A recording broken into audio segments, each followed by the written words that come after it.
पूरी दुनिया का 1/3 हीरा सूरत में बन के पूरी दुनिया में एक्सपोर्ट होता है कि नहीं होता है? आप लोग हीरा बनाते हैं, लेकिन मेरी नजर में तो आप एक आप में से एक आदमी हीरा है, एक व्यापारी हीरा है, एक रत्ना कलाकार हीरा है। और अभी मैं सुन रहा था जितनी परेशानियां आप लोगों को सरकार से कामकाज कराने में होती है, ये परेशानियां नहीं होनी चाहिए, क्योंकि मेरे हिसाब से सूरत के हीरा व्यापारियों को और हीरा रत्नकारों को भारत रत्न से सम्मानित किया जाना चाहिए। जिस तरह से आप देश की अर्थव्यवस्था के अंदर सहयोग कर रहे हैं और इतना बड़ा देश के लिए इतना बड़ा काम कर रहे हैं कि पूरी दुनिया के अंदर आज सूरत का हीरा पूरी दुनिया में फेमस है। मैं नेता नहीं हूं, मुझे लच्छेदार भाषण देने नहीं आते।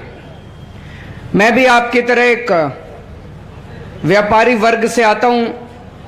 मेरे दादाजी की कॉटन मिल होती थी, मेरे दादाजी की एक दुकान होती थी, मेरे नाना जी की भी एक दुकान होती थी। एक व्यापारी को काम करने में कितनी तकलीफ होती है, 24 घंटे खून पसीना करके काम करता है, सरकार को टैक्स देता है, अपने बीवी बच्चों का पेट भरता है, दान पुण्य का काम करता है, मंदिर को पैसा देता है, कुछ दान का काम करता है, और उसके ऊपर भी पूरा सिस्टम उसको दबाने में कुचलने में लगा रहता है।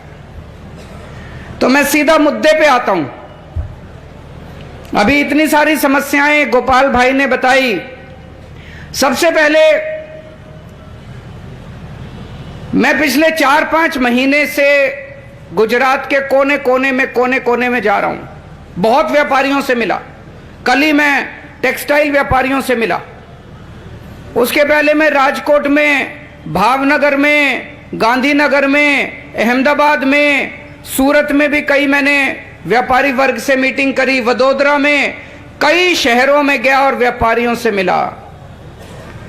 सबने एक बात कही कि जी हमको बहुत धमकाते हैं, बहुत गुंडागर्दी करते हैं, हमारे को बहुत गाली गलौज करते हैं, हमसे पैसा वसूलते हैं, हमारा अपमान करते हैं।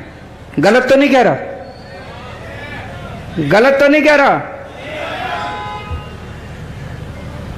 मैं मन में सोच रहा था, आप में से कई व्यापारी हैं जिन्होंने व्यापार में पैसा कमाया है। उस पैसा कमाने का क्या फायदा हुआ? अगर पैसा कमाने के बाद इन लोगों की गालियां सुनने को मिले और अपमान सुनने को मिले, फिर जिंदगी का क्या फायदा? पैसा कमाने के बाद आदमी सोचता है यार थोड़ी सी इज्जत मिलनी चाहिए। सोचता है कि नहीं सोचता है? पैसा कमाने के बाद इज्जत चाहता है आदमी, इज्जत होनी चाहिए समाज के अंदर। और इनका कोई कार्यकर्ता फोन करके धमका देता है, गाली गलौज करता है, गंदी गंदी गालियां देता है, गुंडागर्दी करता है। यह सही नहीं है। आपकी मजबूरी थी कि आपको इन्हीं की पार्टी को वोट देना पड़ता था, इन्हीं की पार्टी को वोट देना पड़ता था, विकल्प नहीं था आपके पास। इस बार ऊपर वाले ने विकल्प भेजा है। इस बार आप बदलाव ला सकते हैं। इस बार पूरी व्यवस्था को उठा के पलट सकते हैं। कहते हैं केजरीवाल सब कुछ फ्री दे रहा है, सब कुछ फ्री दे रहा है, अर्थव्यवस्था खराब हो जाएगी। 27 साल में बीजेपी वालों ने तो कुछ भी फ्री नहीं दिया। फिर गुजरात के ऊपर 3.5 लाख करोड़ का कर्जा कैसे चढ़ गया? भाई अगर इन्होंने तो कुछ भी फ्री नहीं दिया, फिर तो गुजरात की अर्थव्यवस्था बड़ी अच्छी होनी चाहिए थी। गुजरात पे 3.5 लाख करोड़ का कर्जा कैसे चढ़ गया? दिल्ली में मैंने सब कुछ फ्री कर दिया।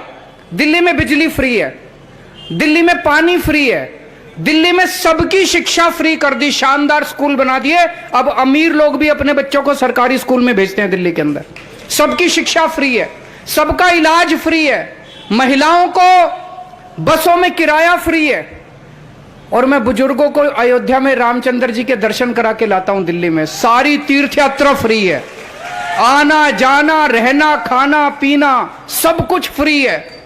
दिल्ली में सब कुछ फ्री कर दिया, फिर भी दिल्ली के ऊपर कर्जा नहीं है। खाली हाथ नहीं आया, मध्य प्रदेश की जनता का आशीर्वाद लेके आया। लेकिन एक बात और कह रहा हूं, केजरीवाल के रहते हुए आप सुखी नहीं रह सकते। मैं तो सुन के हैरान हूं। ये केजरीवाल तो करप्शन बाल बन गया, ये भ्रष्टाचार की दीवार हो गया, करप्शन किंग हो गए।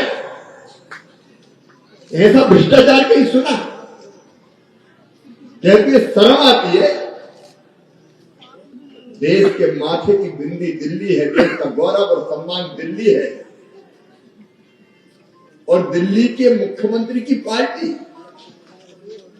रोज सुनते हैं, हैरत होती है। एक जेल में मसाज करा रहा है मंत्री, दूसरा मसाज करके जेल जाने की तैयारी कर रहा है। रोज खबरें आ रही, और जब ये सुनते हैं तो सिर शर्म से छुप जाता है। क्या किसी पार्टी को टिकट के पैसे लेना चाहिए?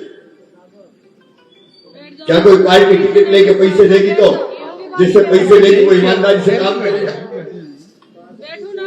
ये भ्रष्टाचार की न्यू में ही करप्शन अगर कोई डाल रहे हैं तो आप पार्टी वाले डाल रहे हैं, बहनों और भाइयों, आप आगे आ जाओ। ये तो सबको धोखा देने वाले हैं। अपने गुरु को धोखा दे दिया, अन्ना हजारे जी को बिठा दिया, किस किस को धोखा दिया है? ये बच्चों की झूठी कसम खा जाते हैं। ठीक है मैं जा रहा हूँ। अभी हमारे कवि महोदय बैठे, ठीक है बस पहुंचो। ये तो कवियों को भी धोखा देते हैं। कौन है ऐसा जिसको छोड़ा?